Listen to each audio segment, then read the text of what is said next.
the valley village of Suthmere, every child was born with their hands already knowing. The blacksmith's son gripped his rattle like a hammer. The herbalist's daughter reached for leaves before milk. And Mira, born on the first snow to the master weaver Delena, came into the world wrapped in her mother's unfinished tapestry, the golden threads tangled around her tiny fists. "See," the midwife proclaimed, "the cloth claims her." From that moment, Mira's life was woven as tightly as her mother's work. At 3, she sat beneath the great loom, playing with dropped threads. At 7, she learned to card wool, her small hands moving in the rhythm everyone expected. At 12, she began her apprenticeship in earnest, and the village elders nodded with satisfaction. Delena's daughter would carry forward the tradition.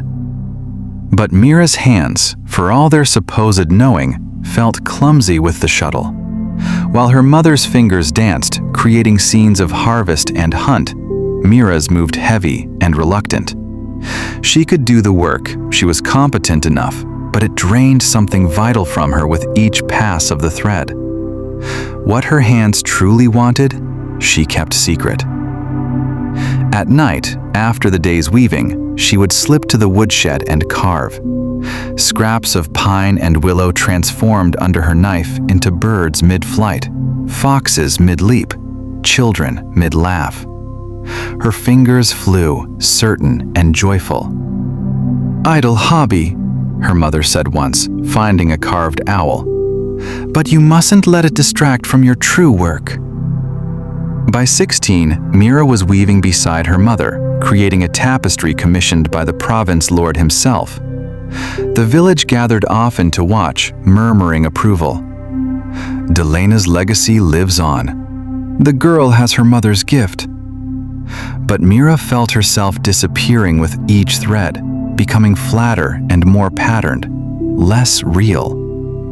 Then came the feast of dedication, when the tapestry would be presented.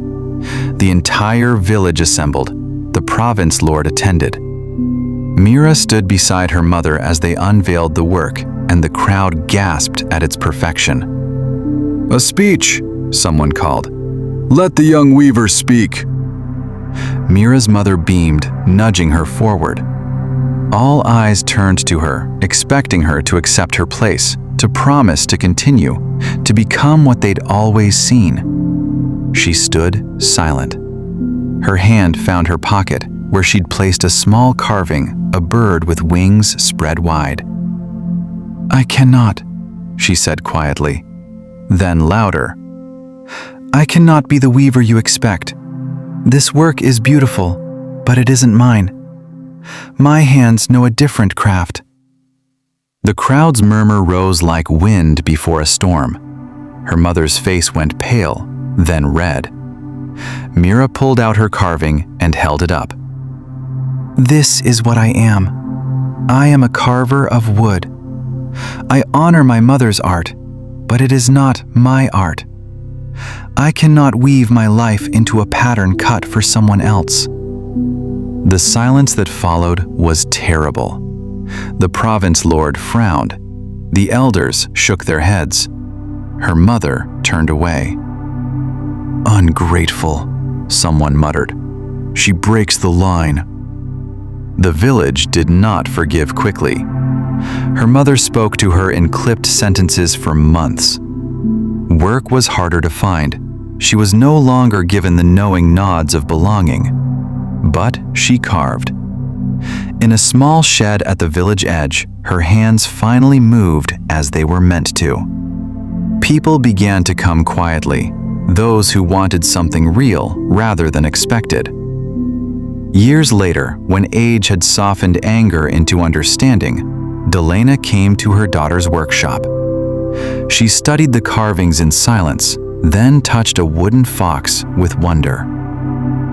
"You were right," she said finally. "You would have made a passable weaver, but you've become a master of your own craft.